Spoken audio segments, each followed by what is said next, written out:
current labour market agreement will expire, while the Labour Market Development Agreement will continue indefinitely. Our department created a new division, Employment Nova Scotia, to develop and coordinate the resources needed to meet our commitments under these two agreements. This division works closely with other departments to improve employment outcomes for Nova Scotians. Employment Nova Scotia has offices across the province ready to serve clients who are eligible for our programming. Mr. Chair, in 2009-2010, Nova Scotians will receive $98 million under the Labour Market Development Agreement. This is made up of an annual base allocation of $81 million and includes the additional $16.8 million from the federal stimulus package. This funding, LMDA, the Labour Market Development Agreement, funding eligibility and programming is targeted to unemployed individuals who are EI eligible. Under the second agreement, the Labour Market Agreement, Nova Scotia will receive $27 million, which includes a base allocation of $14 million, unallocated funding deferred from last year, and an additional $8 million from the Strategic Training and Transition Fund. The Labour Market Agreement provides us the flexibility and the opportunity to target programs and services for those who are not EI eligible.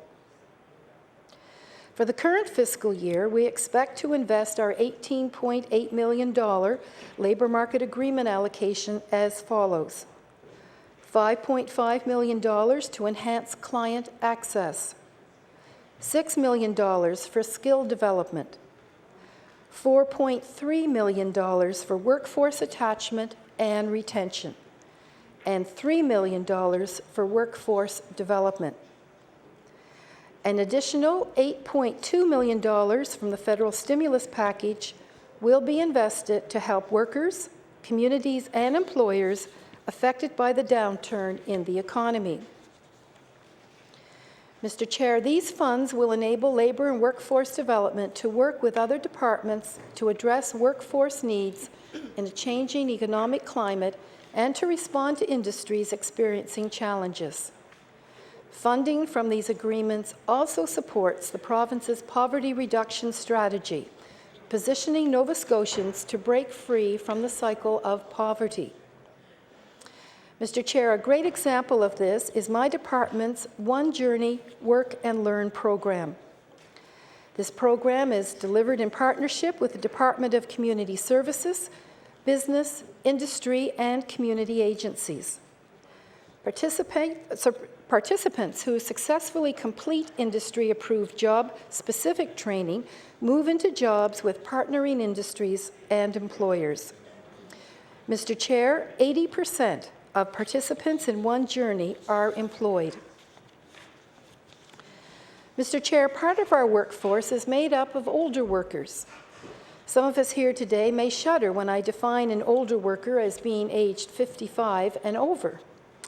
Through the Targeted Initiative for Older Workers, my department, in partnership with the federal government, provides unemployed older workers with the skills they need to return to the workforce. Since 2007, 23 projects have helped close to 300 older workers in Nova Scotia. More than 40% were hired, started or are starting their own business, and dozens are pursuing further training or have acquired better job-seeking skills. Mr. Chair, I'm happy to report that this successful program has been extended for 3 more years. My department will contribute $200,000 annually over the next 3 years, leveraging more than $1 million a year from the federal government. Mr. Chair, I'm going to switch gears slightly and focus on another important priority of this government and my department, workplace safety. Last year, there were 29 workplace fatalities in Nova Scotia, the highest number since 1992. This number is unacceptable. The Occupational Health and Safety Division continues to work tirelessly with the Workers' Compensation Board and other partners in workplace safety to bring that number to the only acceptable level, 0.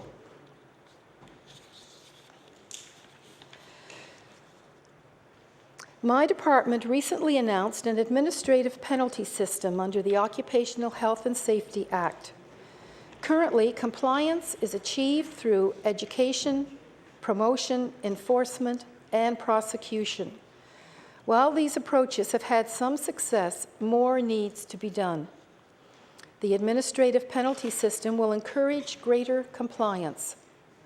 Mr. Chair, safety is a shared responsibility. All Nova Scotians will benefit from greater compliance with our health and safety legislation.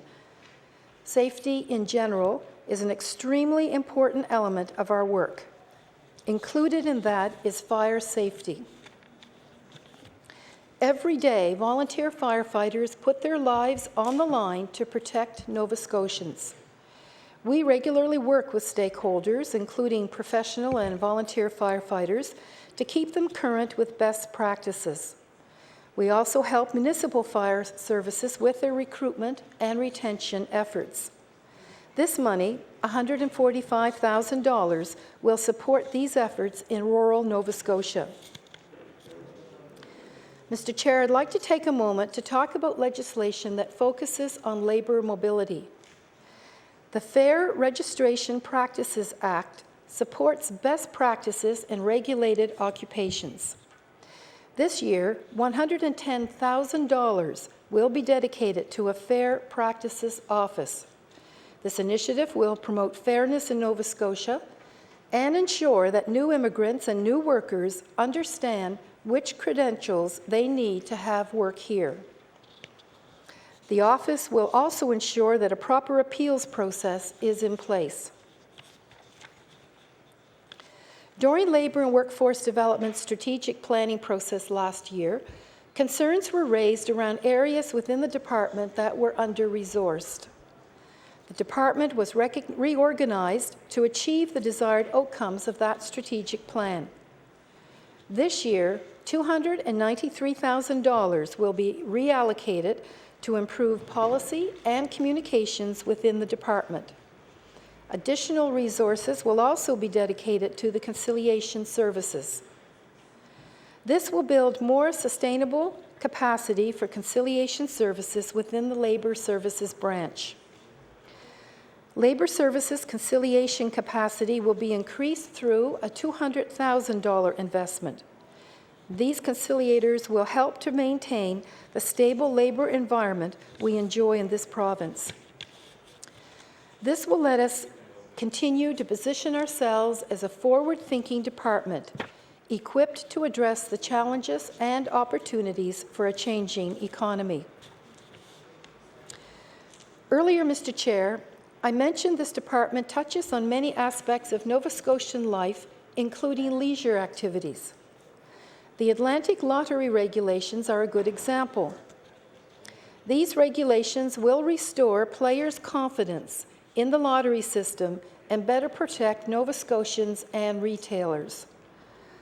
All ticket and online games offered by the Atlantic Lottery Corporation will be covered by these regulations. Video lottery terminals will be excluded. The Alcohol and Gaming Division of the department will oversee and enforce the regulations. New staff will be hired at a cost of $250,000 to implement and enforce these regulations. Our government is committed to ensuring that legalized gambling is conducted in a responsible and regulated manner. Mr. Chair, we are implementing a $100 annual fee for video lottery terminals to help the province recover some of the costs of regulating 1,594 VLTs in 225 establishments across the province. The 629 VLTs at 139 establishments with club licenses will be exempt from the VLT fee. These machines are in legions, volunteer fire departments, social clubs, etc. In conclusion, Mr. Chair, thank you for the opportunity to share the many successes we've achieved in our first year and the many goals we hope to achieve in the future. I would be pleased to take questions now. Thank you. Thank you.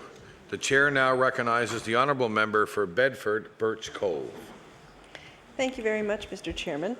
I guess, first of all, I'll deal with the issue that's on everyone's minds tonight, and that would be the looming strike date being set for the community college. And I'm just wondering if the minister, the other day when the president of the college sent out an email, which I did table here in the House, to her colleagues from the college, she indicated that the operating budget for the college had in fact been cut.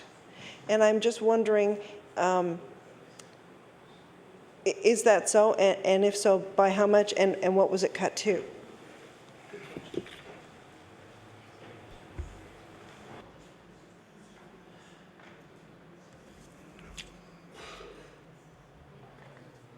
The Honourable Minister of Labour and Workforce Development.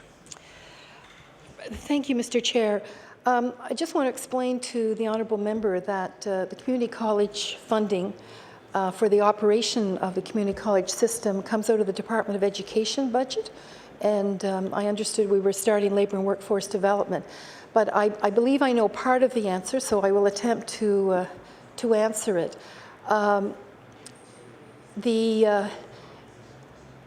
The amount submitted by the Board of Governors and administration of the college differed from the amount that was granted by, I believe, about $1 million. And when they did get an increase this year, and I know that my officials who are in the post-secondary education division are working with the administration of the college to verify why the additional $1 million was requested and what that was meant to cover. So that clarification is currently going on, but the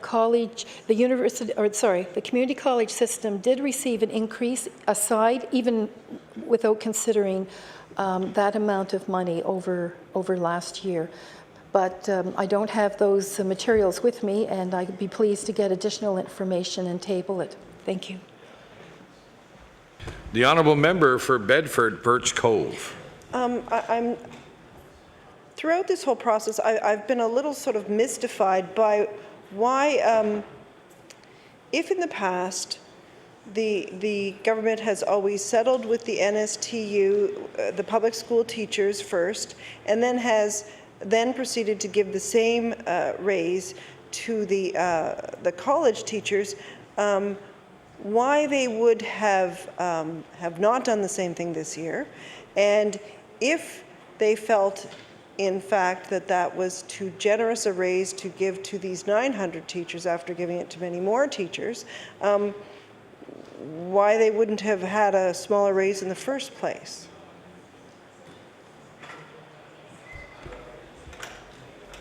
She's just going to say.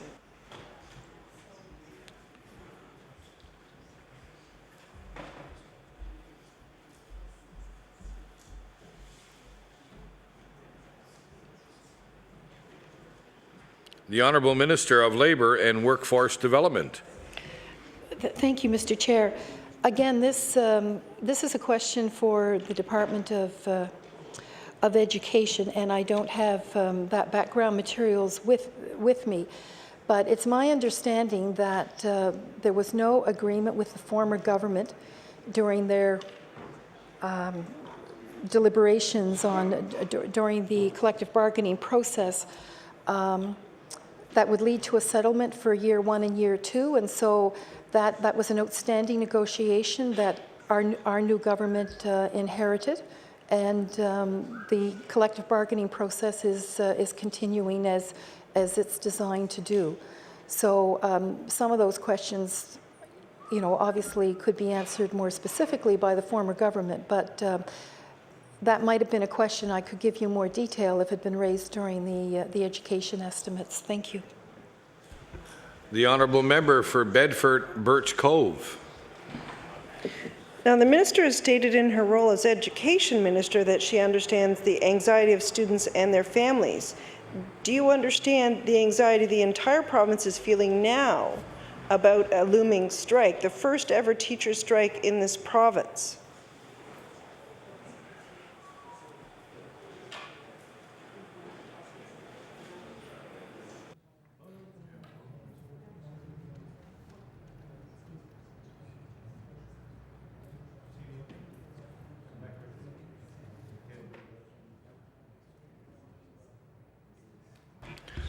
The Honourable Minister of Education and, the Honourable Minister of Labour and Workforce Development. There's been so many education questions. I apologize.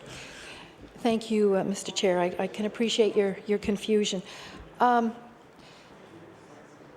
Yes, as I've answered many times during many various proceedings of this legislature, I do understand the impact of a potential strike. Certainly, my government values the collective bargaining process.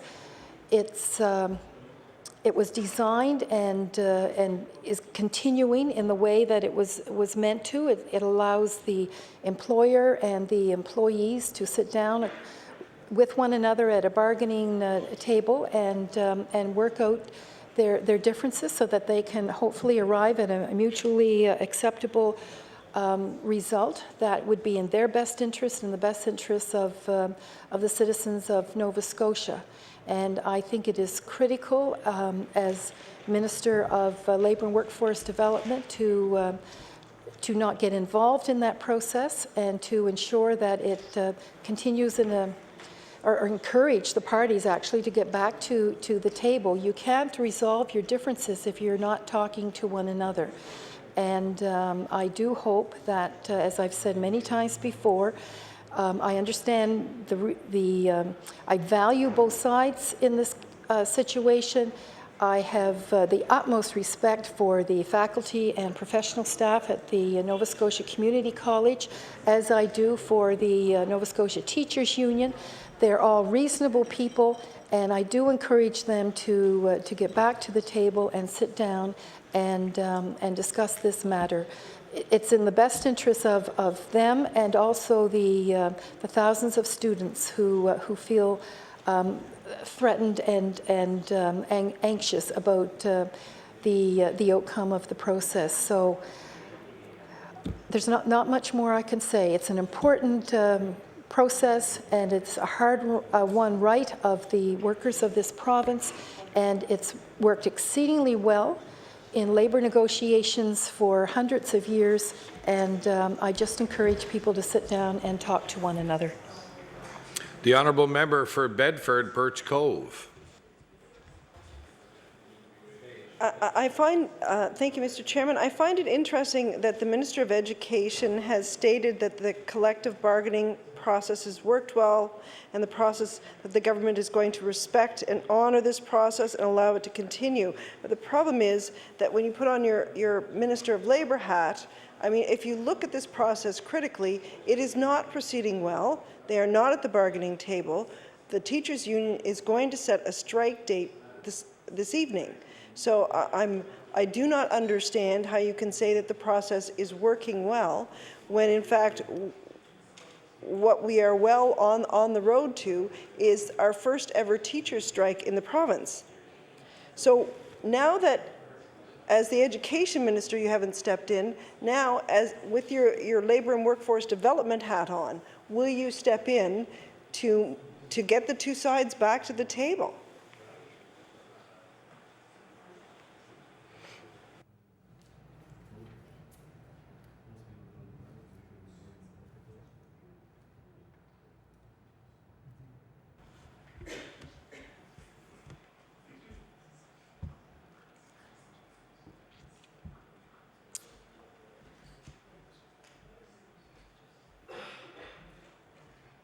The Honourable Minister of Labour and Workforce Development. Thank you, Mr. Chair. Taking a strike vote and making a decision about whether or not to go out on strike are actually parts of the process. And I think when I say it's working well, by that I mean we're not having political interference, that the process is going through the steps as they are designed to. And certainly as Minister of Labour and Workforce Development, I support the process, but also both sides realize that they have access to conciliation through the department, and they've used it over the summer, and I would certainly encourage them to take advantage of that that stage in the discussion as well. Thank you. The honourable member for Bedford, Birch Cove. Thank you, Mr. Chairman. I'm sorry, I didn't quite hear what you said at one point. Was it something about you said this was part of the bargaining process, and there was no something interference? I just didn't hear the phrase you used. The Honourable Minister of Labour and Workforce Development. Yes, I was just explaining what I meant when I said it was working well. The process is evolving step by step as it is designed and set out in legislation. And what I suggested was that political interference is a way of it not working well. And so when I say it's working well, I mean it's following the process as it's designed in the legislation. And certainly my government intends to stay out of it and encourage the two sides to come together and to reconcile their differences. Thank you. The honourable member for Bedford, Birch Cove. Well, with great respect, I do realize that the Minister of Education and the Minister of Labour and Workforce Development has in fact stayed out of it. But I would put to you that in fact the Deputy Premier has not stayed out of it, and the Premier has not stayed out of it. We've had two conflicting versions of the concept du jour happening here. We have the Deputy Premier saying that it's 1% and that's it. We have the Premier saying, well, maybe that's not exactly it. And so I would put to you that there has in fact been political interference, and that well, you might as well join in with the rest of them because, geez, everybody else seems to be doing it. Will you admit that by allowing this strike to take place and letting students sit at home who are not going to meet their course criteria, you're actually inhibiting the workforce in Nova Scotia? The Honourable Minister of Labour and Workforce Development. Thank you, Mr. Chair. I fully understand the impact that a potential strike would have on the lives and education of the students currently attending the community college, as well as the disruption it would bring to the faculty and professional staff, and as they are. And I am not going to change the process. I am not going to negotiate here on the floor with the honourable member. She knows my views on all of these questions, so if she'd like to put her points in Hansard, I encourage her to make her statement, but my answer is not going to change. Thank you. The Honourable Member for Bedford, Birch Cove. Thank you, Mr. Chairman, and thank you, Minister, for indulging me for putting my views on record then. I've been the member of 3 unions, and over the years, I have to say, I never heard anyone in any of the 3 unions I was involved in, and one of them was an extremely large union. I never heard anyone really refer to a strike as part of the collective bargaining process. It was the breakdown of the collective bargaining process. It was when the process failed. So I fail to see how going on strike is part of the collective bargaining process. That's when the collective bargaining process is broken. My question to the Minister is, how are your government's actions actually helping more NSCC students graduate and enter the workforce?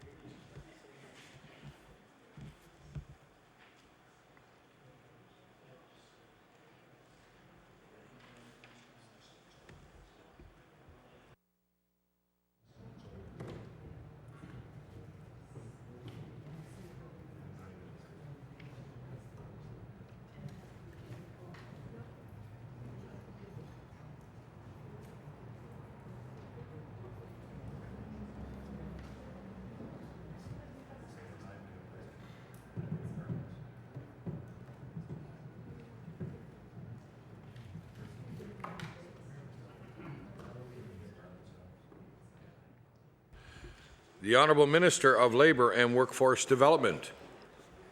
Thank you, Mr. Chair.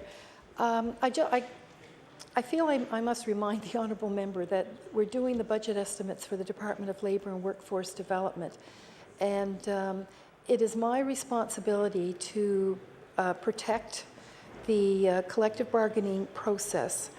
And I'm not going to stand on the floor of this House and suggest that withdrawing services is not part of the collective bargaining process.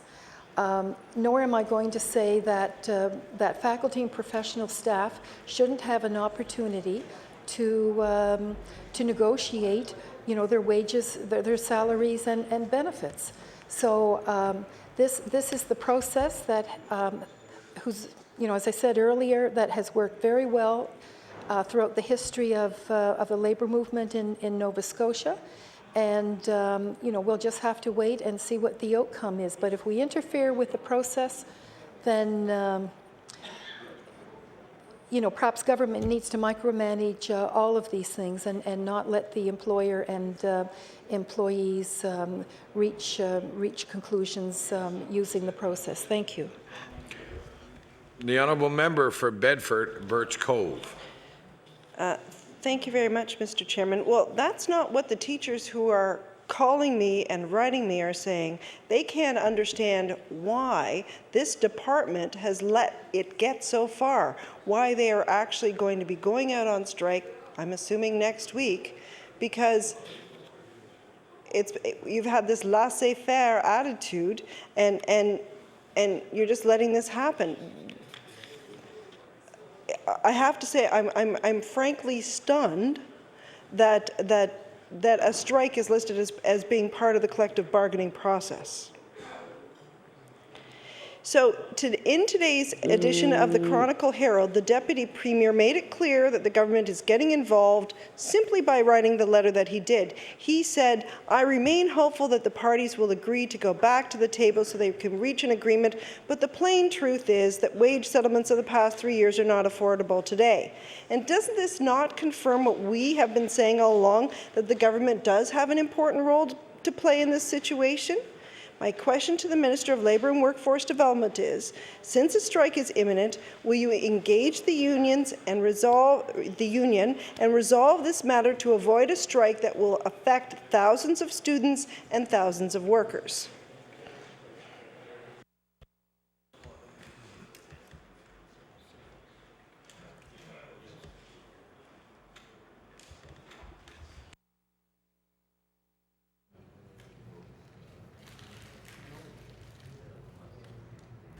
The Honourable Minister of Labour and Workforce Development. Thank you, Mr. Chair. As Minister of Labour and Workforce Development, I cannot force any group to do anything. My role is to protect the process through which they can come together with assistance of conciliation or whatever other support service that they may ask for as part of that collective bargaining process, to allow them as reasonable adults to sit down together and to work out their differences and come up with a conclusion that they can both sides can live with. Thank you. The Honourable Member for Bedford Birch Cove. Thank you, Mr. Chairman. The Deputy Premier continues to remark that other governments have legislated wage freezes or rollbacks. Now, this government has rejected those measures. He made this statement in late September as well. Is that your position as well? Oh, Sharon, the Honourable Minister of the Minister for Labour Workforce Development would ask that you repeat the question that she didn't hear, please. The Chair will recognize the Honourable Member for Bedford Birch Cove. The Deputy Premier continues to remark that other governments have legislated wage freezes or rollbacks. This government has rejected those measures. He made this statement in late September as well. Is that your position as well, Madam Minister? Excuse me, order please. I was wondering if some of the members in the chamber this evening would mind taking their conversations outside. The Minister and also the Honourable Member are having problems hearing. So would mind if you take your conversations outside at this time? Thank you.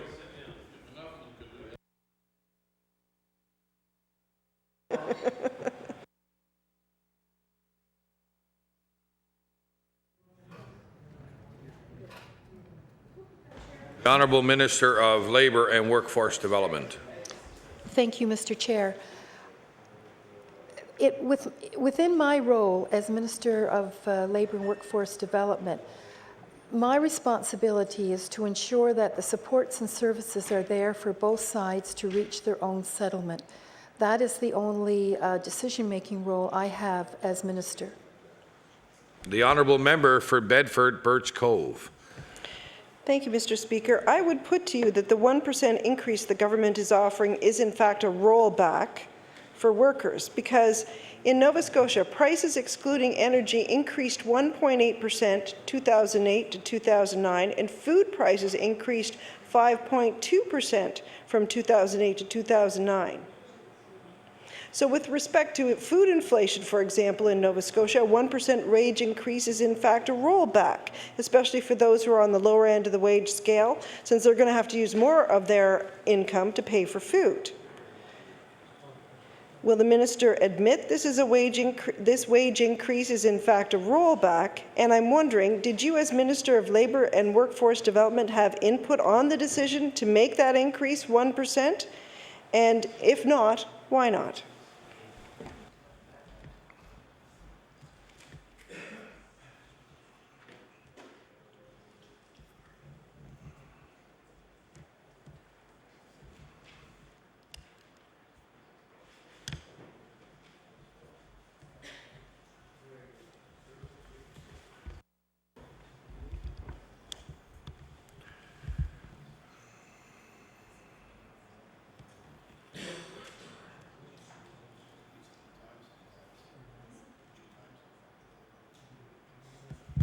The Honourable Minister of Labour and Workforce Development. Thank you, Mr. Chair.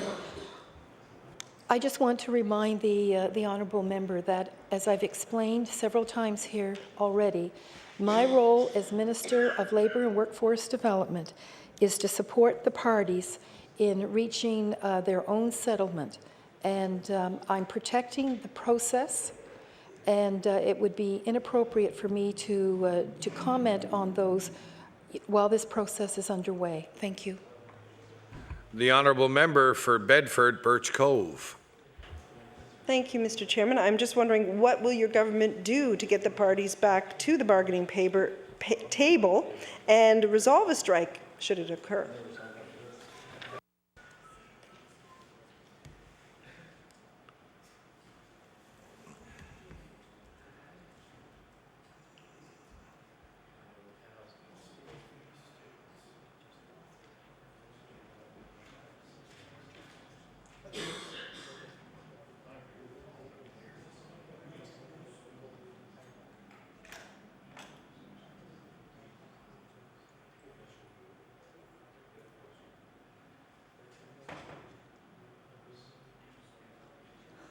The Honourable Minister of Labour and Workforce Development. Thank you, Mr. Chair. I fear I'm repeating myself, but I just want to remind the honourable member that as Minister of Labour and Workforce Development, I'm honouring the process. Certainly, if and when either of the two parties are interested in conciliation or mediation, I would ensure that those services would be available through the department. Thank you. The Honourable Member for Bedford Birch Cove. Thank you, Mr. Chairman. I'm not sure I'm any the wiser after that exchange, but we'll plow on. I'd like now to move to the Chignecto Central strike. I'm just wondering, any contingency plans? Should that in fact occur? What's your plan to transport children should we have a strike?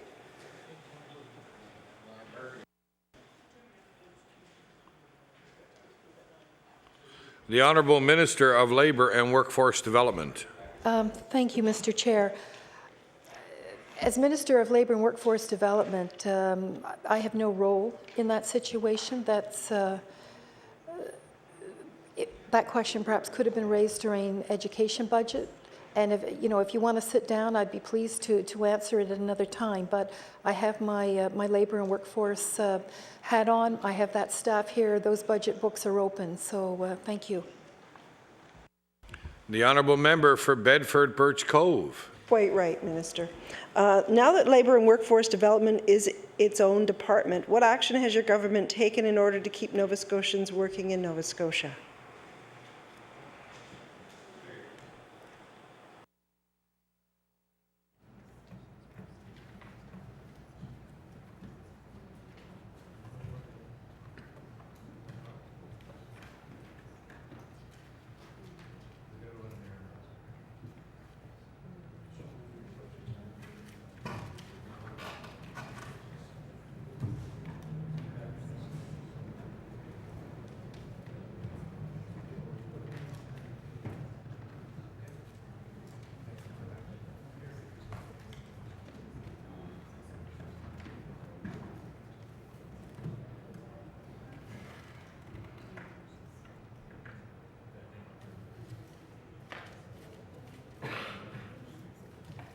The Honourable Minister of Labour and Workforce Development.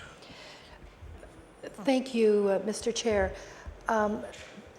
This actually would take considerable time to answer, so perhaps I'll just briefly say that we're doing a number of initiatives on a number of different fronts to ensure that we have as well-trained and knowledgeable and skilled and literate a workforce as possible to match the job opportunities that are becoming available.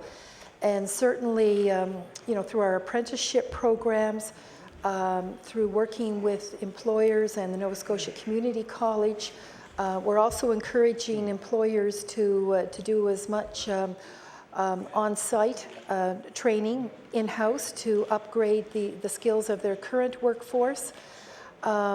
We're making sure that we do all the research possible to provide the best available information on demographics and labor force statistics so that students in high school and community college and universities are best able to match their particular interests and skills to the job openings. And it goes on and on and on, but certainly the funding that we're getting federally from the Labour Market Development Agreement and the Labour Market Agreement, added to the investments that the provincial government is making through its provincial budget, are all helping to achieve a better trained and safer workforce in this province. So if you have a specific question, I might be able to give a little more detail. Thank you. Okay. The honourable member for Bedford Birch Cove. Well, actually, I was hoping that you would give me that you would tell me what the various initiatives were, rather than sort of a big overview. We're here to ask for estimates. We're here to ask for details. That's why we're here.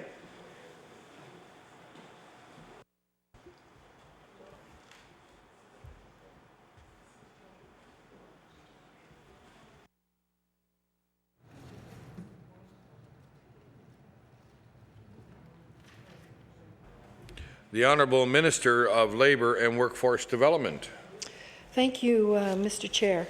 I'd be pleased to give additional details. I certainly outlined a number of them in my opening comments, and I'm going to refer to some of them in answer to the honourable member.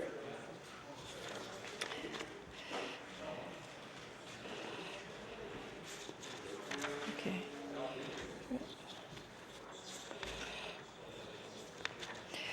One example is my department's One Journey Work and Learn program.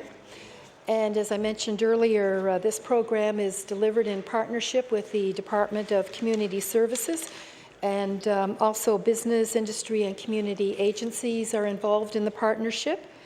Participants who successfully complete industry-approved job-specific training move into jobs with partnering industries and employers. And I'm very pleased to report that 80% of the participants in One Journey are employed. And another very exciting initiative is the Older Workers Program. And as I mentioned earlier, this applies to Nova Scotians age 55 and over. So I must say that that includes a considerable portion of our population. It's a targeted initiative for older workers, and my department is working in partnership with the federal government, and we're providing older workers with the skills that they need to return to the workforce. And since 2007, 23 projects have helped close to 300 older workers in Nova Scotia. And more than 40% of those have started or are in the process of starting their own business. And dozens more are pursuing further training and have acquired better job-seeking skills. And this successful program has actually been extended for 3 more years.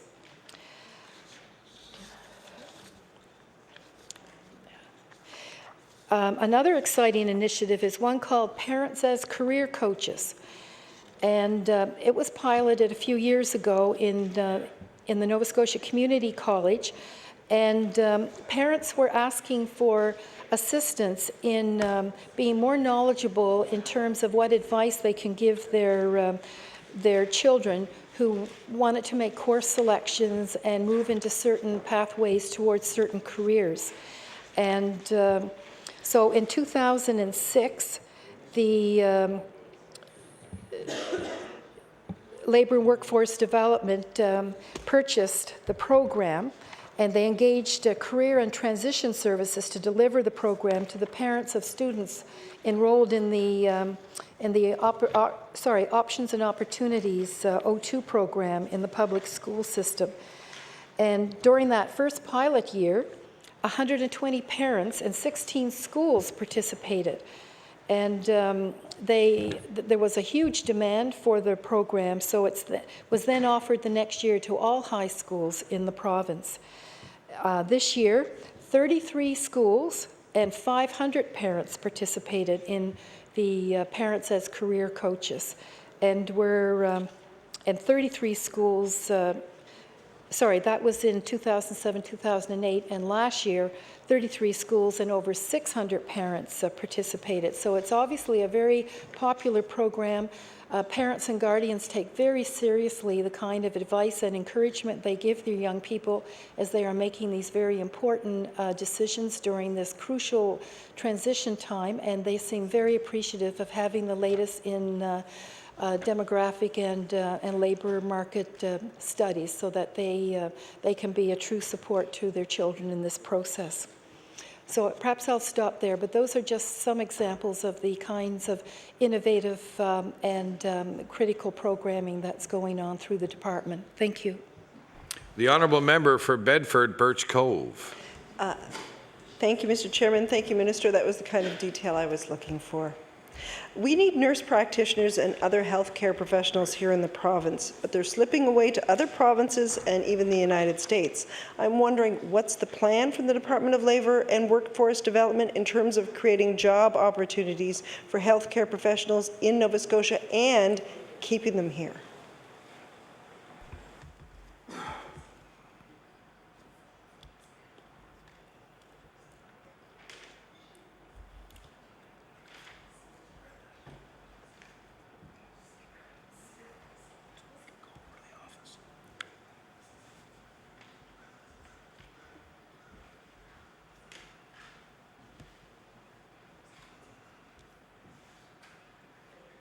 The Honourable Minister of Labour and Workforce Development. Thank you, Mr. Chair. I don't have all the details, but certainly we're partnering with other provincial departments such as community services and health and to encourage sort of marginalized groups of Nova Scotians to get training in those areas through the community college system. And there's additional funding now available through the federal transfer of funding to our department to really focus on bringing underrepresented groups into some of those training programs. So that would include groups such as Aboriginals, women, African Nova Scotians, persons with disabilities, people who have immigrated to our province, because those are potential areas where we can get a lot of skilled workers with the appropriate programming who are currently living in our province. So we need to enhance their opportunities to move into the workforce and be either re-engaged or engaged in paid employment. Thank you. The honourable member for Bedford Birch Cove. Thank you very much, Minister. I'd like to move now to the Building for Growth sessions and the support teams for layoffs. The province held Building for Growth regional information sessions throughout the province this spring. Now, these sessions covered career development and training as well as talent development for employers. I'm wondering how many people attended these sessions, and is this something the government will continue to do with job losses affecting every corner of our province?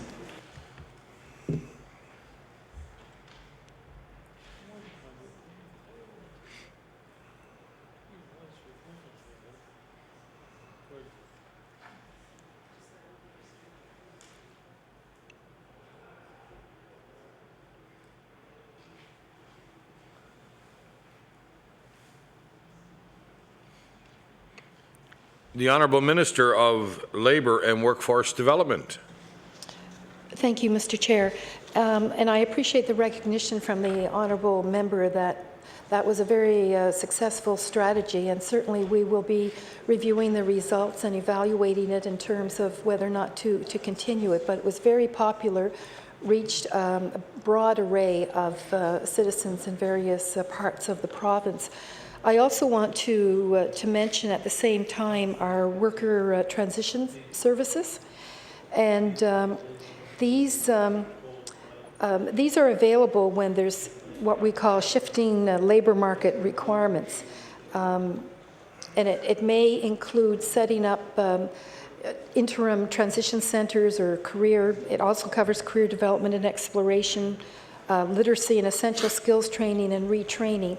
And often we have these sort of critical need teams around the province, so that if we hear that there's going to be a potential closure or a layoff or some sort of major transition within a certain sector, these teams can immediately be rallied and meet with the workers and develop based on the kind of input and where they want to go and what sort of training and upskilling they require. They can provide those services, and I believe it's interdepartmental, so we have the advantage of working with other departments as well.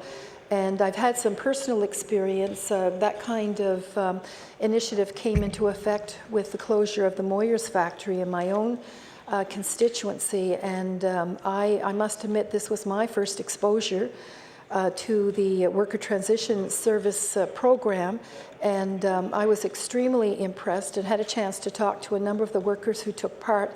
These were workers with very different needs. I mean, some of them had university degrees, some of them had graduated from high school, and the programs and services were tailored for their specific needs and the gaps in their learning and education, and many of them found employment in other areas of the community. So it seems to work extremely well, and I want to give full credit to the departments and all the people who rally around a potential closure or change in the workforce status. Thank you.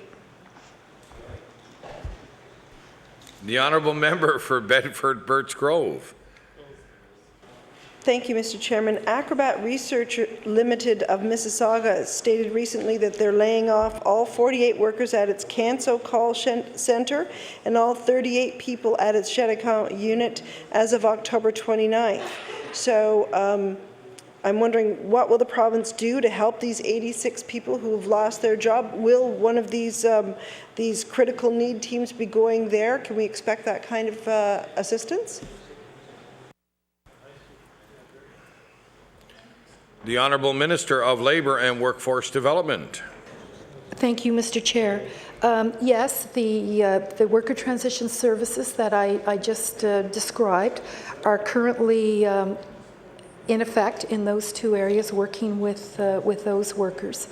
And, you know, I'm assuming it's going to have as positive an outcome as it did with the Moyers manufacturing plant. Thank you. The Honourable Member for Bedford Birch Cove. Thank you, Mr. Chair. Now, we know that a worker support team arrived in Kentville in January of this year and met with staff affected by the layoffs at ACA Co-op Limited and Eastern Protein Foods. So I'm wondering, the team was led by Labour and Workforce Development and Service Canada, includes the Departments of Economic and Rural Development, Community Services, King's Community Economic Development Agency. So I'm just wondering, you know, what did this support team accomplish? What was its purpose? I mean, obviously to get them back to work, but anything beyond that. And how many people laid off from these plants were successful in finding employment again? And I guess from that answer, I'll know whether you think it's effective or not. The Honourable Minister for Labour and Workforce Development. Thank you, Mr. Chair. I'm sure the honourable member recognizes that as minister I don't get involved in that level of detail of operation, but certainly I can find out the information and either table it here in the House or arrange a meeting with our Executive Director of Workforce Development so you can get those details. Excuse me.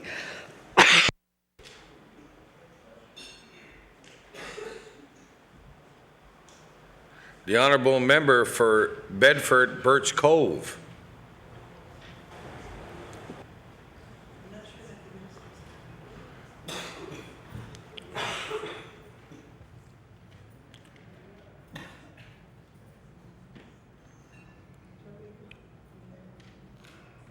The Honourable Member for Bedford Birch Cove. On July 1st, under a federal-provincial agreement, Nova Scotia took on responsibility for training and skills development under the Federal Employment Insurance Act. Now, this agreement will help Nova Scotia develop training and other programs to strengthen the provincial workforce and meet the demands of a changing economy. I'm just wondering, has this transition been smooth, and is the province meeting its mandate in this transition?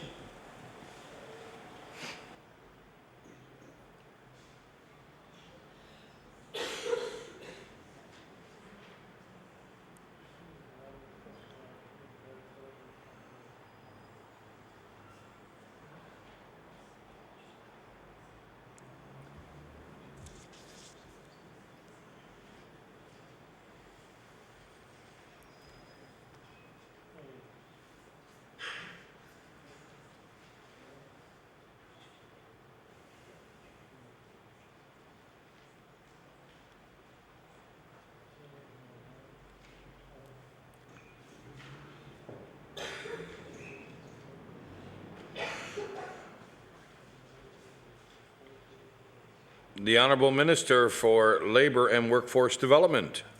Thank you, Mr. Chair, and I apologize for the delay. Yes, the devolution went extremely well. I was very privileged, actually, to attend a reception to thank a number of the key organizers for that transition, and I was very, very impressed. Certainly, I think about 77 of the approximately 100 federal staff decided to work for the provincial government. And so we've had significant openings or job opportunities to fill in the other positions. By all accounts, the transition has gone extremely smoothly. I couldn't begin to describe the complexity and the number of decisions that had to be made to allow that to happen so smoothly. But I do congratulate all those involved. We now have 77 former federal employees who have been integrated extremely well into the program here in Nova Scotia. and they're providing incredible service. So we're very delighted, and this is certainly going to be a huge bonus for workers in our province. Thank you. The honourable member for Bedford, Birch Cove. Thank you. I'd like to move on to the Workers' Compensation Board. And here in Nova Scotia, our WCB reported a total comprehensive loss of $248.6 million in its 2008 annual report. Now that compares with a $103.5 million loss in 2007. Does she want a cough drop, though? The board says the increase was due to the volatility in global financial markets, which affected WCB's investment portfolio. It says it maintains a diversified investment portfolio to balance returns and risks. The 2008 loss and ongoing financial challenges are also making it difficult for the board to maintain its strategy for the eventual elimination of its unfunded liability. I'm wondering, is the government aware of this critical situation in facing the Workers' Compensation Board?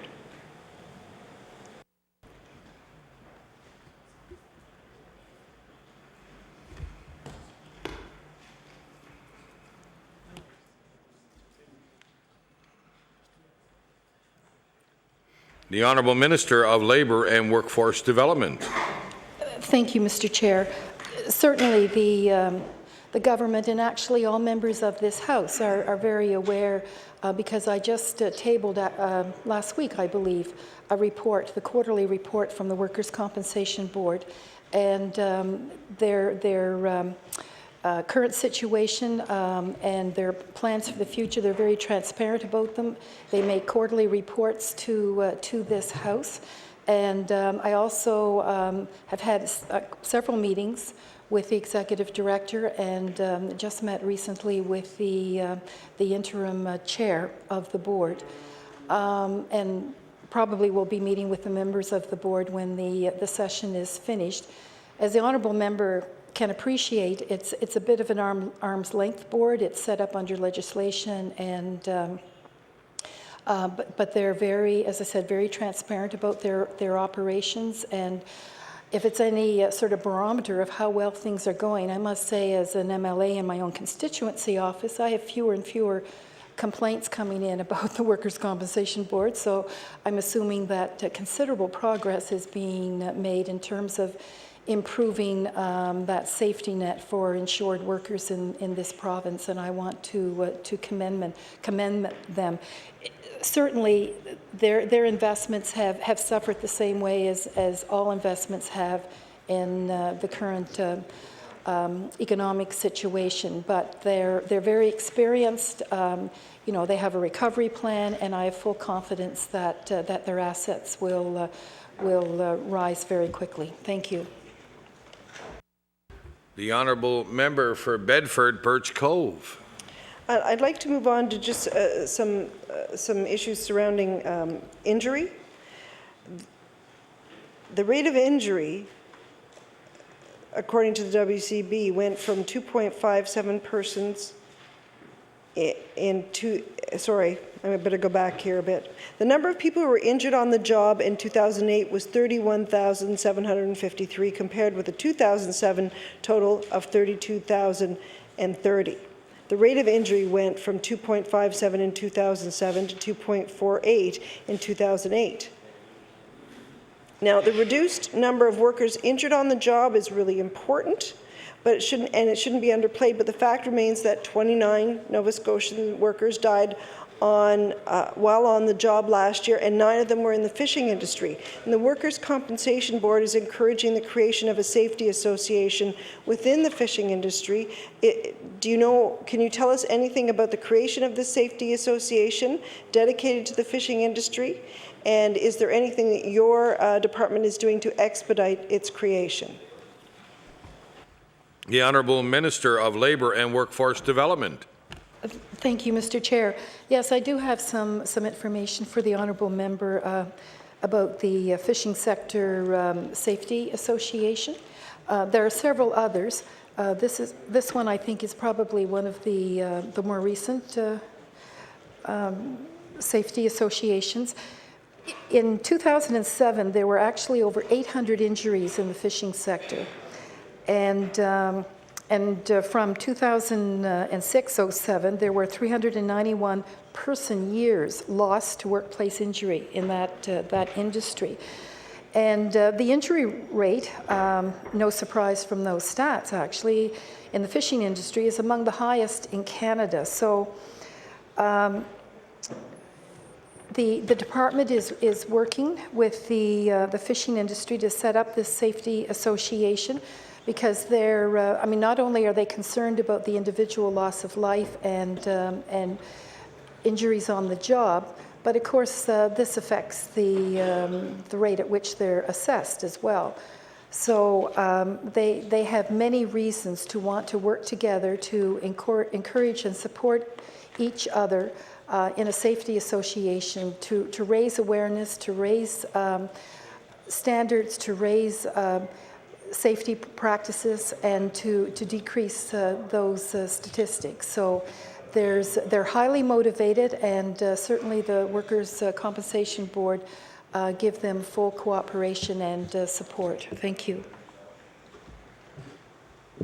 The honourable member for Bedford Birch Cove. Very much. Thank you very much, Mr. Chairman. I'm just wondering what specific steps is your department taking to help them create this safety association? I'm glad that everybody's cooperating, but I'm wondering, you know, what exactly it is that your department's doing.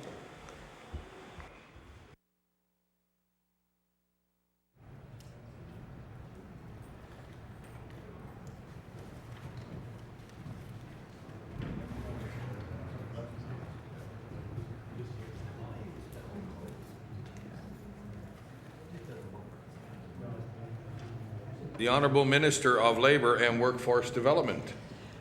Thank you, Mr. Chair. As Minister, I don't have that level of detail. These are collaborations between the sector and the Workers' Compensation Board, but certainly if the honourable member is interested in sitting down, I could arrange a briefing. It's been a very successful model, and I just want to mention some of the other sectors in Nova Scotia that have safety associations as well. There's the trucking Safety Association, the Construction Safety Association, the retail gasoline dealers have one, and there's one for the forestry sector, and now the fishing sector. So they've been very effective in lowering accidents and death rates within their sectors, and certainly in lowering their assessment fees. Thank you. The honourable member for Bedford Birch Cove. I think that pretty much wraps up what I have to ask, and I'd like to thank the Minister for attempting to answer my various questions. Thank you very much. And now the Chair would like to recognize the honourable member for Cape Breton West. Okay. Thank you very much, Mr. Chairman, and I know, and I appreciate that, and I will be sharing my time with the honourable member from Argyll. Madam Minister, there is an increase of $26.8 million from what we tabled in our budget in May compared to the budget that was tabled on September the 24th in the Labour and Workforce Development Department. Could the Minister please outline where the extra $26.8 million in expenditures is?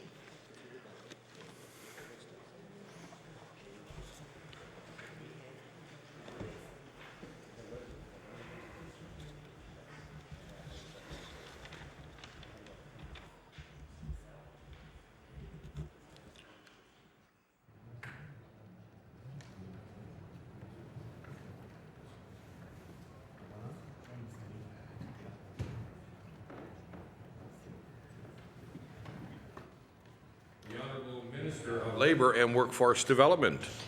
Thank you, Mr. Chair. Yes, it's accounted for by the federal funding transfers. So they increased by $16.8 million for the LMDA, the Labour Market Development Agreement, $8.2 for the LMA, the Labour Market Agreement, $1.9 million for the Targeted Initiative for Older Workers, which was part of the federal stimulus package, and the province is adding $200,000 as our share for the targeted initiative for older workers. Thank you. The honourable member for Cape Breton West. Thank you very much, Mr. Chairman. Madam Minister, could you expand a little bit on what exactly is going to take place with the program for targeted older workers?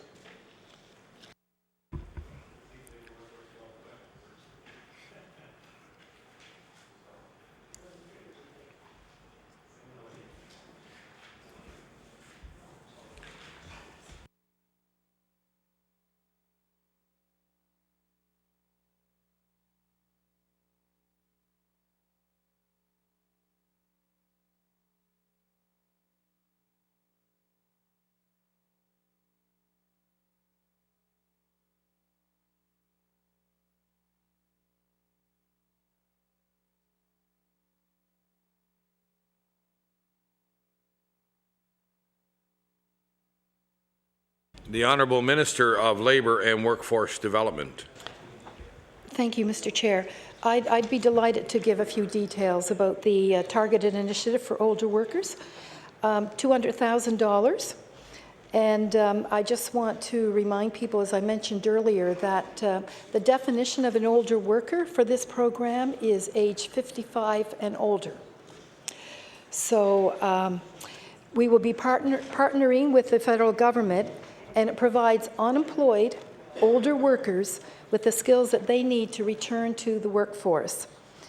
So since 2007, there have been 23 projects that have helped close to 300 older workers in Nova Scotia, and more than 40% of those have started or are currently in the process of starting their own business. So they're very entrepreneurial. And dozens are pursuing further training or have acquired better job-seeking skills as a result of their involvement in this targeted initiative. Thank you. The Honourable Member for Cape Breton West. Thank you very much, and thank you, Madam Minister, for that. You say that a number of these people have been involved in retraining. Would they be being retrained using the community colleges as a part of that?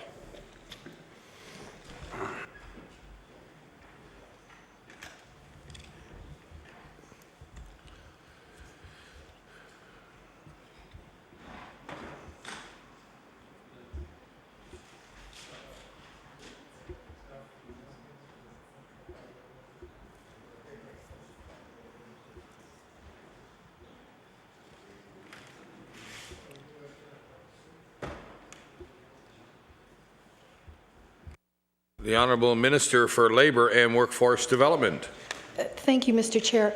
I don't have a lot of details on that, but I believe community groups can apply for some of this funding and provide that training within the community. It may be in some regions of the province that it does involve the community college system, but certainly if the honourable member is interested, I can get additional information and table it or set up a meeting so you could get more details from the people actually involved in the operation and application screening process for that program. Thank you. The Honourable Member for Cape Breton West. Thank you, Mr. Chairman. And yes, I would be interested in sitting down with some people and just getting a better understanding of that program because, as we all know, a lot of the workforce is growing older, and when you said it's for people 55 and over, we're all getting there sooner than later, so it would be of interest to me. Maybe just change gears a little bit, and I'd like to talk to you. Your department is also responsible for the Fire Marshal's office, and Bob Cormier does an excellent job there, and we're all. But I've heard that he's talking about assisting Nova Scotia's volunteer fire departments with their recruiting process. And I wonder, does this mean he's just simply talking to them, or does he have a budget that can help them with their training and other needs? Because today, when you have a volunteer firefighter, they have to go out and they have to get their level ones, and there's an expense to that.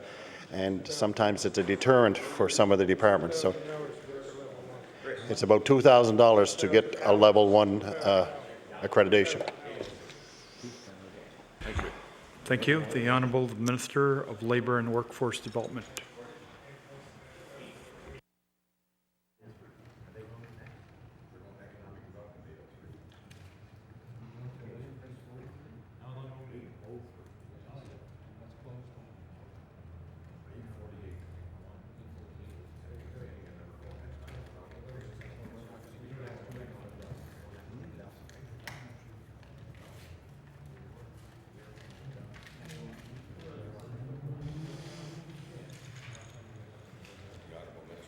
Thank you, Mr. Chair. I have a little bit of information on it. It's the honourable member probably recognizes the voluntary fire departments are a municipal responsibility. So the fire marshal's office would be helping more on the training side, and if they may be offering advice and information on the best practices around recruitment and how to train new volunteer fire department members, but they wouldn't be providing any money for that with the individual voluntary fire departments. However, the department does make an annual contribution to the Waverley Fire Training Facility, and I believe that the department does occasionally enter into discussions with individual fire chiefs around the province as to specific training needs and requirements. So I would suggest it's a continuum of support, and those might be some of the specific examples. Thank you. The honourable member from Cape Breton West. Thank you very much, Mr. Chairman, and Madam Minister, thank you for that answer. We've talked a lot about the community college facilities, and the talks have broken down. And you've mentioned on several occasions in this House about allowing the process to take its natural course. My question to you is, once it's taking its natural course and talks have broken down, the Department of Labour offers different services for whether, it doesn't matter what organization or strike situation looms, but the department has a role to play at that stage. What role do you see for the Department of Labour and Workforce Development when it comes to a situation like we have right now with our community colleges, where nobody's at the table, they're not talking? Where do we go from here? What role does the Workforce Development have in that? Thank you. The Honourable Minister of Labour and Workforce Development. Thank you, Mr. Chair. As I've explained, the process, has various steps, and certainly taking a strike vote and going out on strike are parts of that process. At all times, through the Department of Labour and Workforce Development, there is access to conciliation services, and both sides know that. And even it happens even informally. It doesn't have to happen necessarily at the table. So either side can be talking to a conciliator. I certainly, as minister, would not be aware of that, because that would be interfering with the process. Conciliation and mediation are two areas where the department can offer its expertise in terms of facilitating a conclusion to their discussions. And as I've said many times, I'm really encouraging both sides to get together and continue to talk, because when they're not talking to one another, nothing can be resolved. So I would say conciliation and mediation at this stage are services that they know are ongoing and can be accessed at any time of the night or day. Thank you. Thank you. The honourable member from Cape Breton West. Thank you, Mr. Chairman, and thank you, Madam Minister. I guess the question is, with all that's been going on this last week, with all the talk of the potential strike, with all the challenges that you have because you wear two hats and both hats have an involvement with what's going on with the community college, have you, as minister, offered the services of your Department of Labour and Workforce Development when it comes to conciliation or mediation? Thank you. The Honourable Minister of Labour and Workforce Development. Thank you, Mr. Chair. As minister, that would be very inappropriate for me to do. I know that my staff are doing their job. They've had long experience in working with employers and employees and helping them through the collective bargaining process. and I have full confidence that my staff are available and to either and both sides as needed. Thank you. Thank you. The honourable member from Cape Breton West. Thank you, Mr. Chairman. And Madam Minister, I have the greatest faith in the world in your staff as well. But you have a responsibility with the other hat you wear to make sure that these people receive their education, to make sure that there isn't a work stoppage. So I fail to understand how it would be inappropriate for a minister to offer the services of a department which are there for the people of the province of Nova Scotia, regardless of what the situation. You have the ability to offer the service. You are aware of a service that is required by a group of people. Why is it inappropriate for you to ask those people to receive such a service? I don't understand that. The Honourable the Minister of Labour and Workforce Development.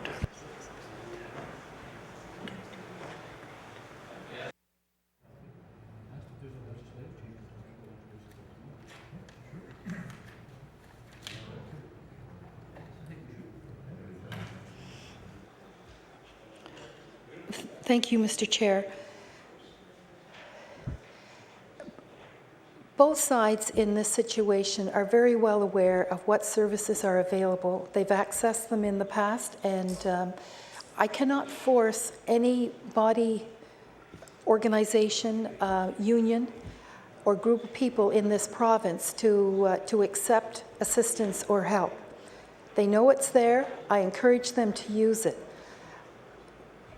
I'm sure you're asking me these questions, I know, in my role as minister. And I take my responsibilities very, very seriously. I'm receiving expert advice from my staff on what's appropriate. And I have full confidence that at all levels of the department, my staff are doing the appropriate and necessary thing to help when asked in this situation. But I certainly can't step in and mandate a solution. The collective bargaining process is an honoured way of resolving differences in this province. It's worked extremely well for over 100 years, and I have faith that reasonable people will sit down together and talk through their situation and arrive at an acceptable ending point for them and the students in this province. Thank you. Thank you. The honourable member from Cape Breton West. Thank you, Mr. Chairman. Madam Minister, there is no doubt in my mind about how sincere you are about what your job and how serious you take it. None whatsoever. At no time did I mention that I wanted you to force anybody to do anything. At no time did I say I wanted you to mandate anyone to do anything. What I asked was, have you offered the services of your department to these people? That's all I want to know. I did not say force. I did not say mandate. Have you offered the service? And that, Madam Minister, is in your mandate. Thank you. The Honourable the Minister of Labour, Workforce and Development. I guess what I'm struggling with, Mr. Chair, is the definition of you. And that's why I was trying to explain the difference between me as a single person and you as you being my role as the Minister of Labour and Workforce Development. Because certainly my department are the arms and legs of the minister.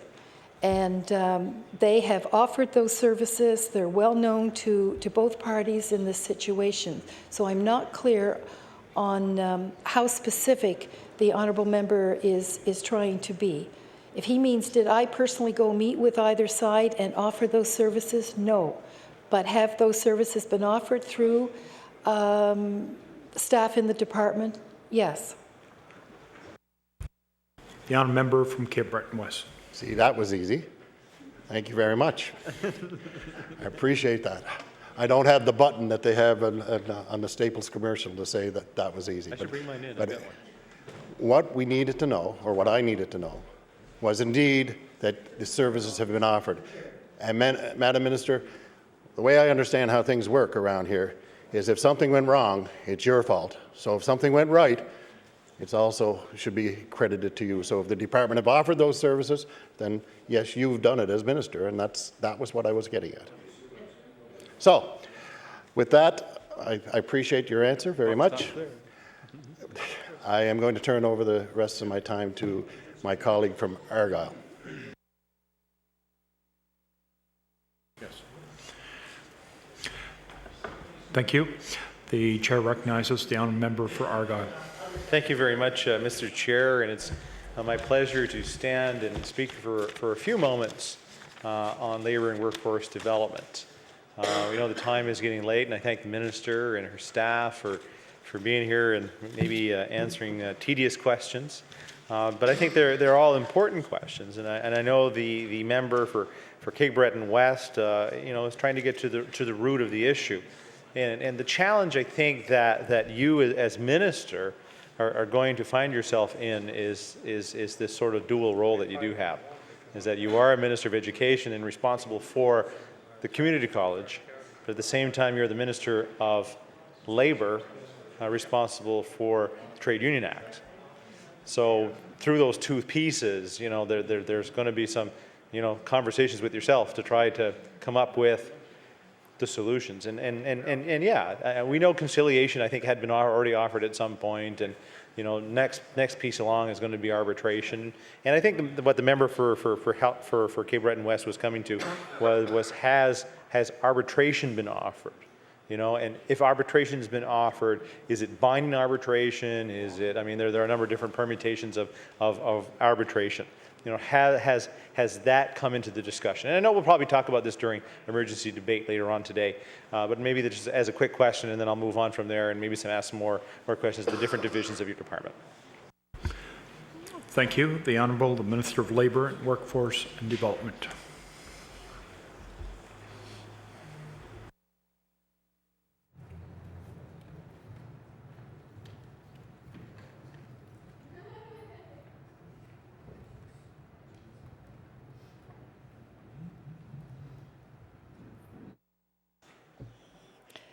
Thank you, Mr. Chair.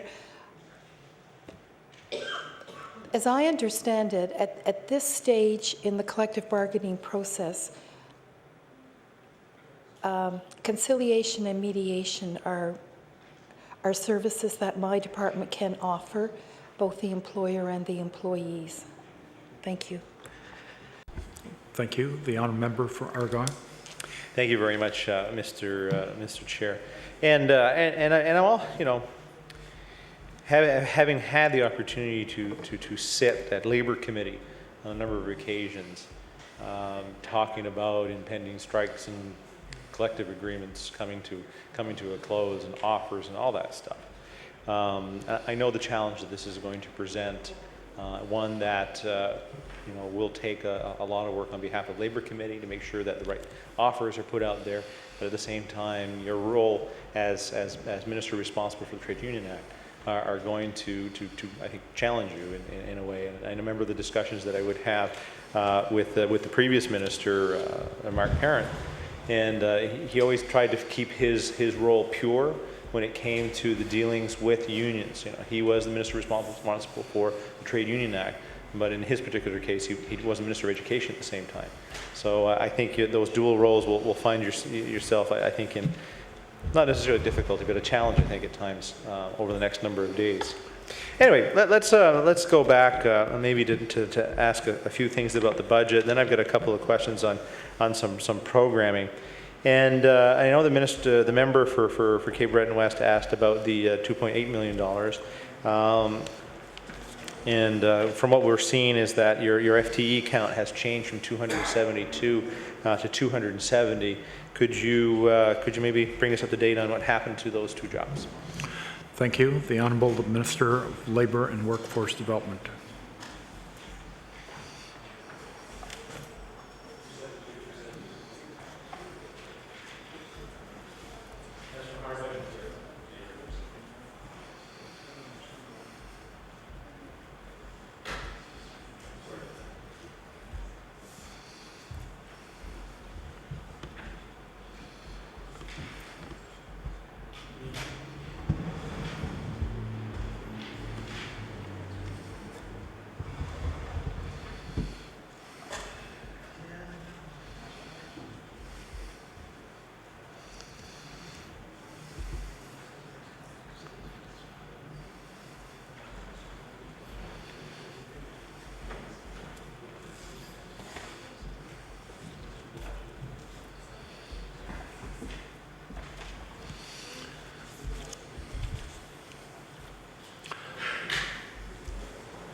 Thank you, Mr. Chair.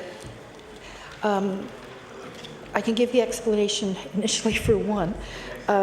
Originally, when the Fair Practice Office and Review, the review staff, there were 2 people, and now that it's operating, there's 1 person doing that job.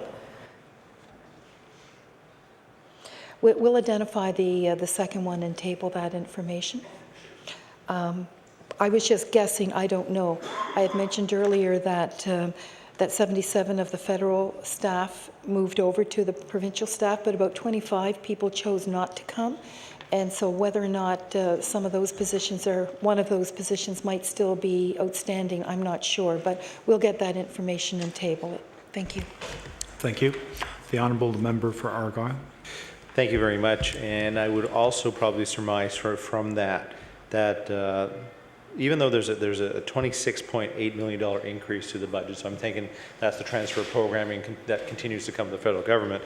There's a considerable drop in program, not a considerable, but a drop in administration expenses from about $826,000 to $717,000. So I'm probably guessing that's that one job and maybe a couple of ancillary pieces that are going there. So I'm not going to ask any, thanks, but I know there's 2 jobs missing, so that probably would equate to that as well. I'm going to go back to the fire marshal issue, and I know the member for Victoria the Lakes probably would like to ask some questions about this, maybe later on, as being a previous fire chief. I myself have been lucky to be a chief. I'm not lucky enough to have been a chief, but I have been a fireman for a very long time, as I know that the member opposite it has spent some time in firefighting. Wasn't that in your bio? Yeah, exactly. Doing forest fire work. So which I did. That's how I got.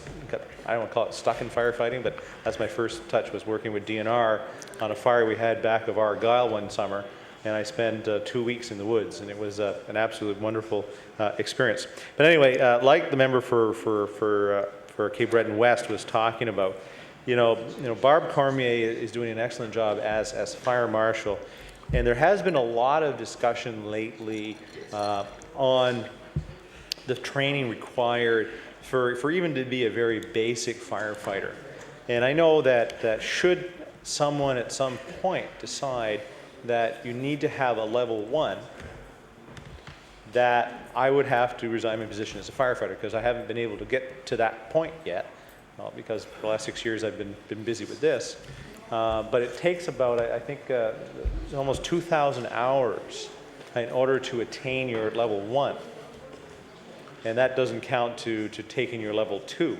So there's considerable requirement at this point for, let's say, a volunteer to become a firefighter.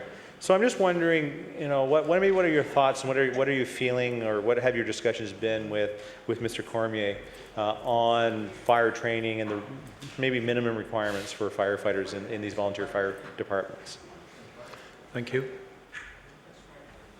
The Honourable Minister of Labour and Workforce Development.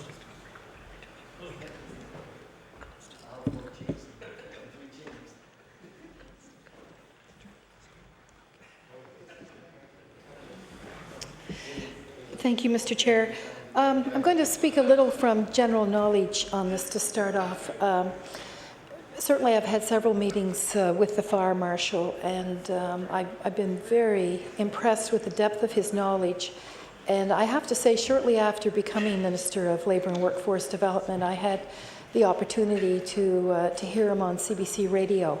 And I must say, I glowed with pride to think that this was our provincial fire marshal, because he was so knowledgeable, provided very practical information, and was reassuring, yet at the same time motivated me to do what he was suggesting. So I think he's exactly the right person in the right job at the right time. We all realize in this House how complex and sophisticated knowledge that firefighters need today. The type of fire, the combustible materials, the chemicals, the toxins, it's a completely different era than it was many years ago when I was even fighting forest fires.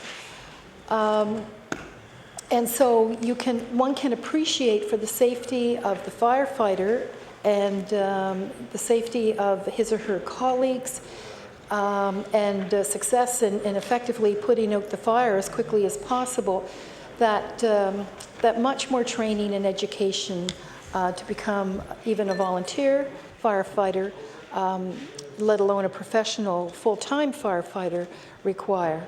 And I can appreciate the challenges this is for not only members of the community who want to safeguard their community and volunteer in that capacity, but also for the people who manage those volunteers.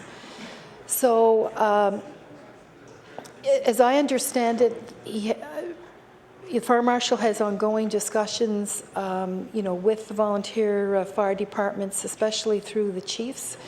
And, more money has been put into the Waverley Fire Training Facility. And I know that their programming certainly reflects the challenges to being a volunteer firefighter these days.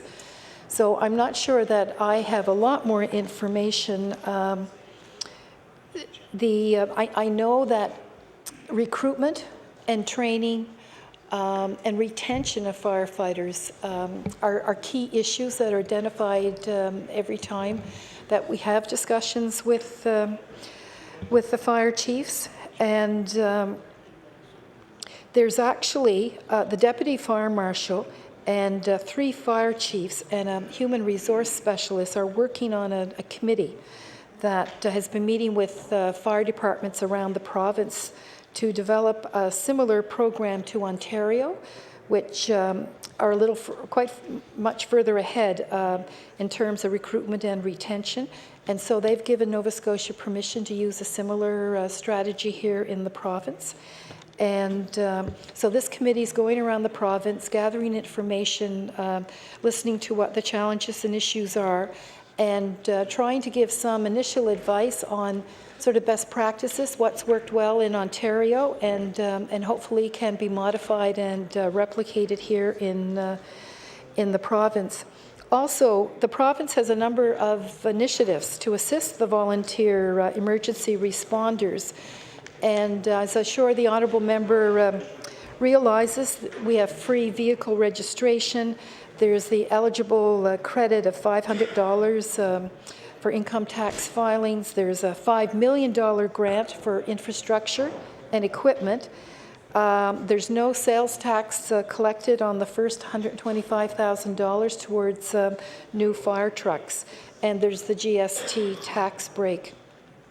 So some of the other initiatives that are being looked at are multiple fire department responses. And this would just ease the concern of community members if they don't have a fully staffed and equipped volunteer fire department. And also, there's some early work done on working with employers to release employees for working for emergencies during the workday. And certainly there's more recruitment, I would say, with visible minority and other underrepresented groups to encourage them to become involved with their volunteer fire departments. So the issues are recognized, and there are a number of attempts going on to try to help communities resolve them. Thank you. Thank you. The honourable member for Argyle. Thank you very much, Mr. Chair, Madam Minister. Thank you for that response. And the Maritime Fire Chiefs Conference, I believe, is in Yarmouth this year. There's a lot of opportunities to sit down with a lot of these volunteer organizations, a lot of these fire chiefs and organizations, and I invite you to come on down to Yarmouth. I can't remember if it was in July or June or sort of in that area, but I know it's a really great opportunity to see the technology that's required today in firefighter, that's available to fire departments today, and of course for a tremendous cost. I know our fire department, we just recently picked up a new command truck. We just picked up a new tanker. About 6 years ago, when I was treasurer, we picked up a new pumper. And put it this way, that our new pumper, when I bought it and started paying the bills on it, cost us $125,000. which today would be a phenomenal deal. A pumper or a tanker that we picked up, which has, of course, a smaller pump built in, but mostly is for carrying water, I think has come in at somewhere it's like $190,000. So this is, you know, from an equipment standpoint, is about half the truck. It's a bigger tank, but half the truck, and costing that much more. So I can only imagine where some of these fire departments are trying to pick up new equipment, are finding it more and more difficult, or more and more of a strain on their area rates or municipal councils in order to purchase these machines. The other added point to it that the fire service is continually struggling with is their infrastructure itself, the fire departments. You know, I know our fire department was probably built when the fire department first got incorporated back in the 60s, and I can tell you it's looking pretty hard. And I know that there's a move afoot to build a new one. So I know the program wasn't yours, but the provider fund that was available, you know, should something come along over the next budget year to look at that with the Minister of Service Nova Scotia and Municipal Relation. But I can say again, you know, I really enjoyed my time that I've met Mr. Cormier on a couple of occasions. Of course, they're never under great circumstances. We've either had a fire and he's doing an investigation or what have you. So, but an extremely knowledgeable gentleman, and one that hopefully we'll be able to keep. There you go. I'll move on from that one. There's a lot of questions here about labor, and maybe I'll stay off of those ones for there. So workforce development, maybe we'll move into that one. And first of all, I want to ask you a question. And I remember a discussion that we had a number of months ago. And it sort of fits in around sort of a smaller program. There are a lot of individuals in our province who are trying to take that next step. Let's say they work part-time for Canada Post, or they work at Tim Hortons, or what have you, and they want to take a course in order to get another job. They know they could probably qualify for another job at a better paying location than the one that they're working on today. My best example really would be a friend of mine, Charlene D'Entremont. Charlene has worked part-time for Canada Post for I'm guessing 12 years at this point. And in order for her to get a full-time job, she needs to have her French competency. And you know, by hook and by crook, she's been able to take a few courses in French through Université Saint-Anne. And really, she's like a step away. So she came to me and she was looking for sort of some funding help to help her pay for this last course really she would need in order for her to make that jump from, you know, pretty much full-time, part-time, right? She's been doing it for 12 years now, to a full-time position with Canada Post. But there's no program like that out there. You know, she needed, you know, what is it, $300 to $400 to pay for the French course in order to better herself. Has there been any thought around those programs? I know we had thought. I know there's been a move afoot when it comes to the receipt of unemployment insurance, so that you can that you won't necessarily be penalized for quitting a job to go take courses to better yourself. There's been sort of that move afoot. But has there been any thought of a smaller $300-400 grant program that would help people take extra training to take that next job or the next move in their careers? Thank you.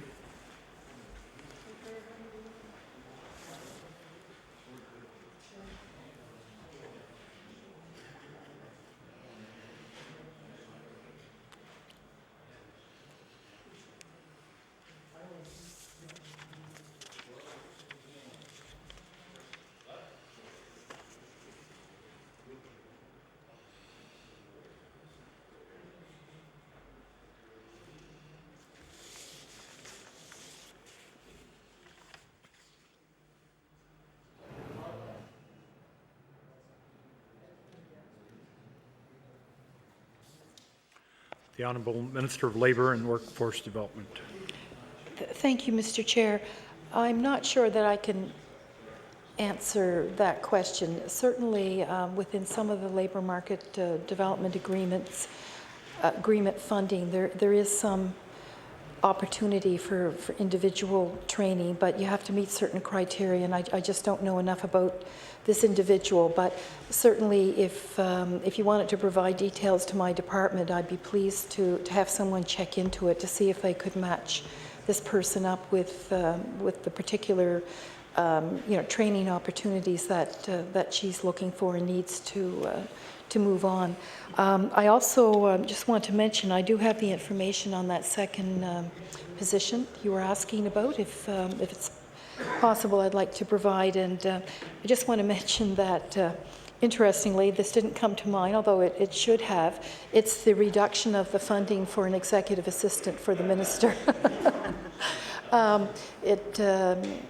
It happens that I do have one EA, and that funding comes out of the Department of Education.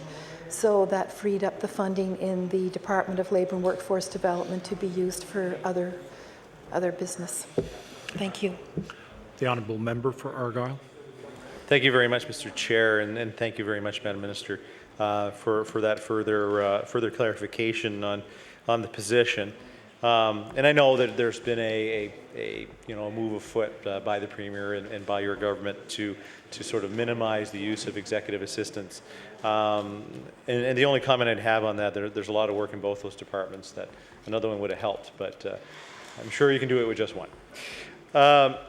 Yeah. No. When it comes to Charlene, I did provide the information to Stu Gorley at the time to look into it, and I believe we did get a message back from Carmel. I think it was Carmel D'Entremont.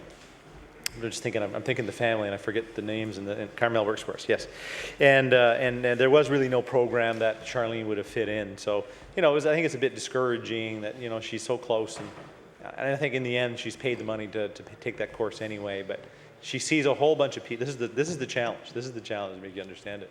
Is that she sits in this class through University of Saint Anne with a number of provincial employees who are getting their funding covered. They're taking French courses through funding that I had ended up providing through the Office of Canadian Affairs and Public Service, that they're taking these courses. So she sees these people getting help. She's trying to better herself. She has no help. So just more of a thought that maybe at a later date, or as your negotiations or discussions are going on, either on the LMA or LMDA, to maybe try to find a little program. I mean, it's not a lot of money. It's for language training or whatever that might fit in. Because I think a lot of people are just that far away from really being that much better. People are always trying to get that next step in life in order to better provide for them and their families. So that's just a more of a thought for a later date. Sure, if you want to comment on that one. Thank you. The Honourable Minister of Labour and Workforce Development. Thank you, Mr. Chair. And I appreciate the suggestion from the honourable member. And actually, with some of the new labour market agreement money, we may be able to build in some flexibility to actually tailor programs to individual needs. And so that certainly is a recognized issue, and I'm glad you raised that example. And we're certainly looking at that because you've identified a gap that has been recognized, and as we develop our priorities and criteria for some of the new LMA money, it might be very possible to do exactly that. So thank you for your suggestion. The honourable member for Argyle. Thank you very much, Mr. Chair. I'm going to move a little bit over, and we're kind of in the same vein of trying to take that next step and trying to be able to provide for family. And I wanted to talk a little bit about the poverty reduction strategy.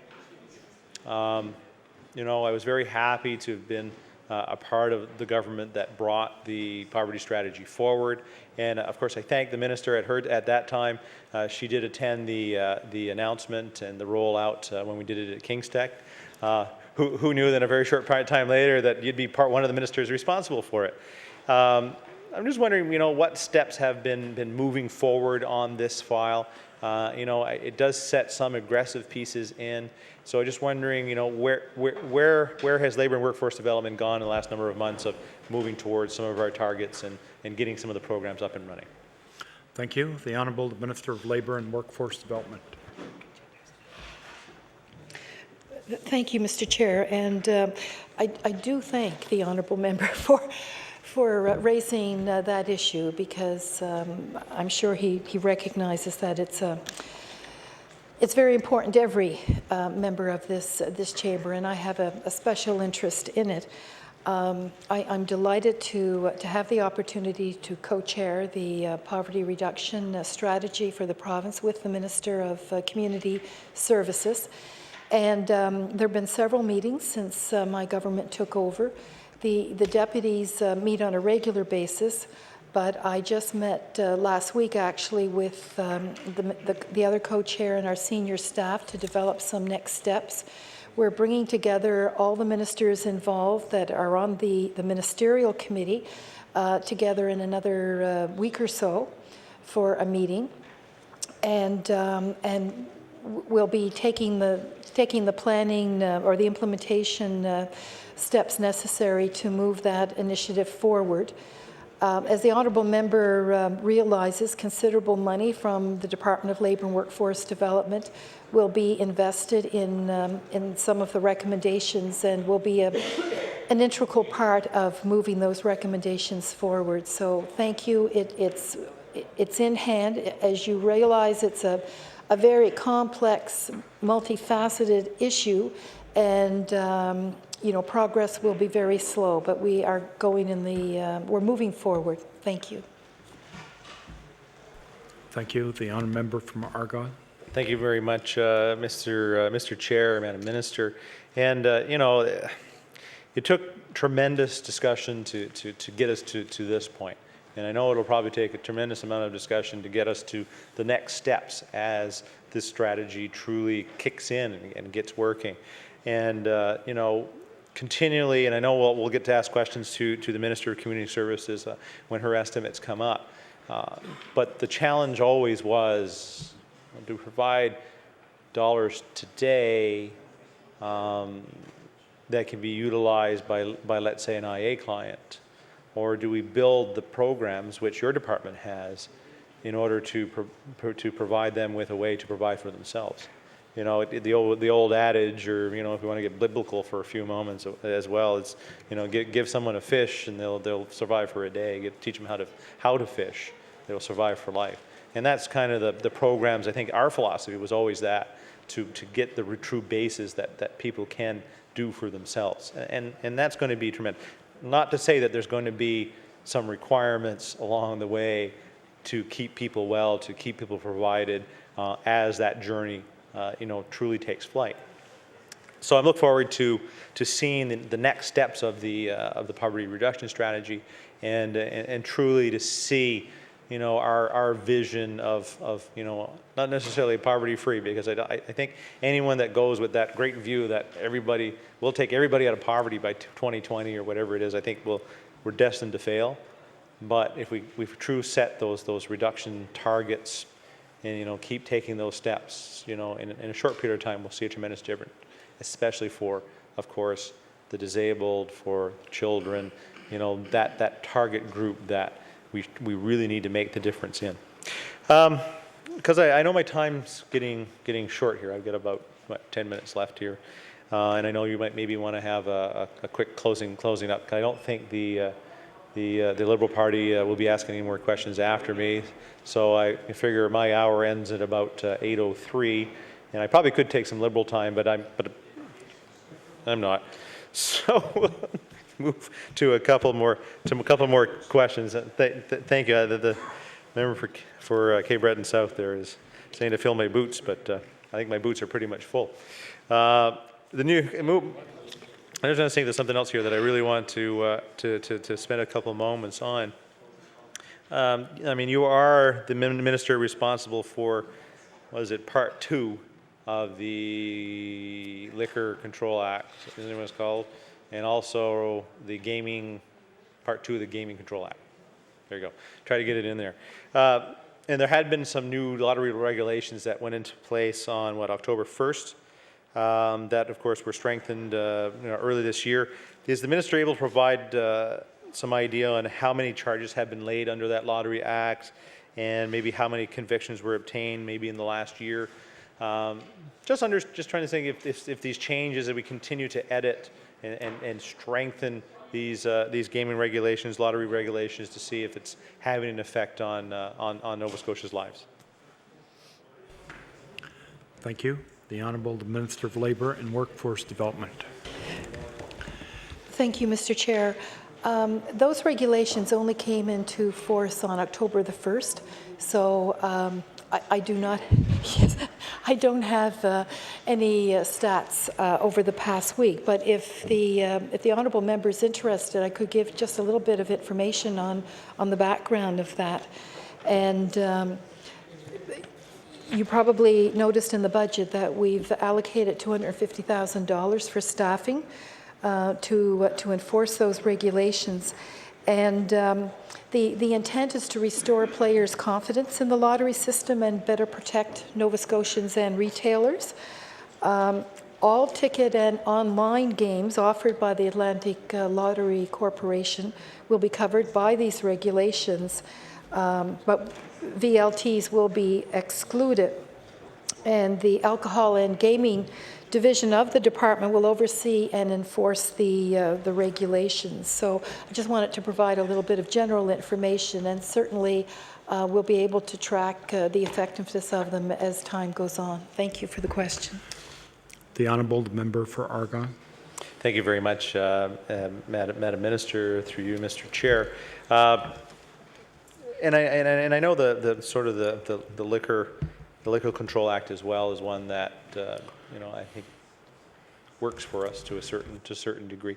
I was wondering how the liquor inspectors, maybe how they're, and does that still fit with under the Department of Labor, or did that get moved on? Okay, good.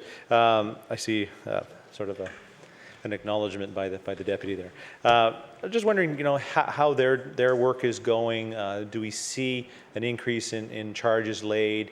And are the beverage owners are they doing a good job in keeping minors out of the establishments and those kinds of things? Just wondering maybe where a quick overview of liquor inspectors and Liquor Control Act.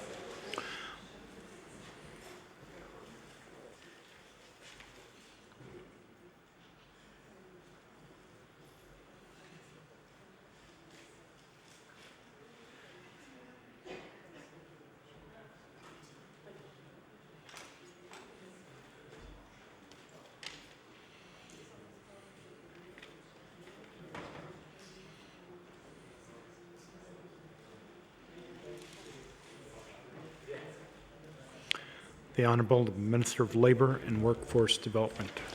Thank you, Mr. Chair. I don't have those stats with me. I can make them available and table them if the honourable member wishes.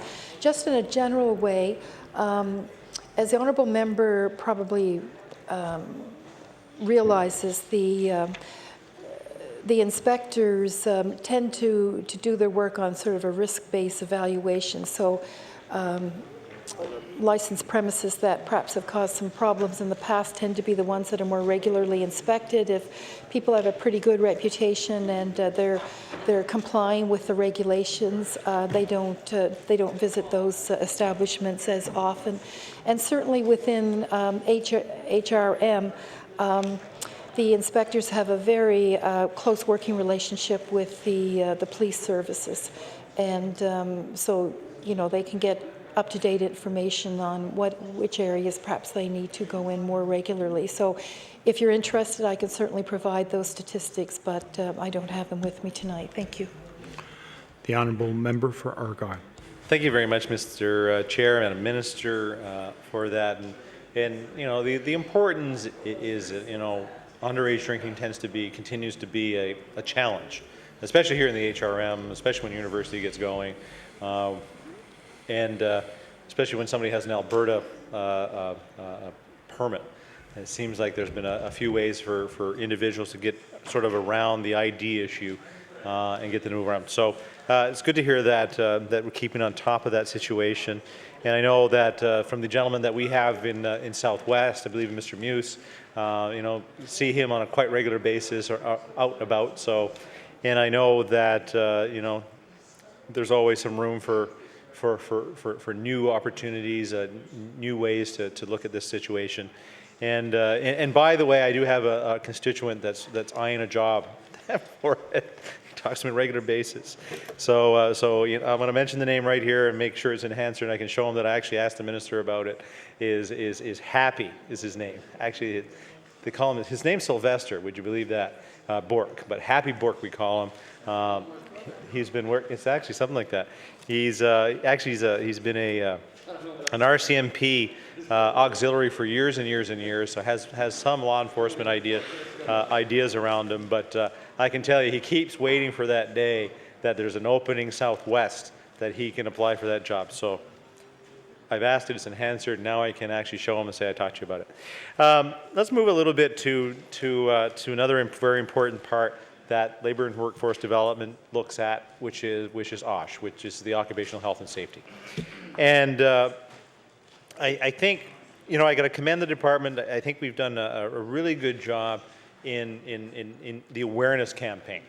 The commercials are still running. I still love the bucket, and I still love the ladder, and I still love, they're very effective commercials. Why I like the bucket one is that you have the bucket sitting quietly, but when whoever falls over top of that bucket, the sound that the clunk makes, the hair actually stands in the back of your neck. You go, oh, that's going to hurt. But ultimately, I think that's a very important part. What do you envision maybe as some next steps in that awareness campaign that we need to be set? And maybe, because there's also a campaign going on, I think, for not underage, but young workers, especially university students and things like that. So maybe give us a quick breakdown of maybe some of that awareness campaign that is going on. Thank you. The Honourable Minister for Labour and Workforce Development. Thank you, Mr. Chair. And the honourable member correctly recognizes that younger workers tend to have a higher injury and death rate in the workplace, and that's become a priority area for the OSH Safety Council. I've met with them and am continuing to get regular updates on their work. One initiative that we're extremely excited about is the inclusion of worker safety in the grade 9 curriculum, and this is a cooperative venture with the Department of Education. And it's being piloted this year. It's being piloted this year, and we're expecting. We'll certainly review and evaluate the results, but initial reports seem to be that teachers are very excited about having that in the curriculum, because a lot of students actually after grade 9 start to have part-time and summer jobs, and if they're working part-time, sometimes they don't have the opportunity to take full advantage of the workplace safety programs. So this is a way to raise their awareness. It's very difficult sometimes when you're that age. You feel you're invincible. You're right, and so we're very excited about that. As I mentioned earlier this evening as well, we have a number of safety councils with various sectors, and the most recent being the fishing industry, which has had a very high incidence of injuries and deaths. And we're very pleased that the sector has taken up the challenge to work collaboratively with the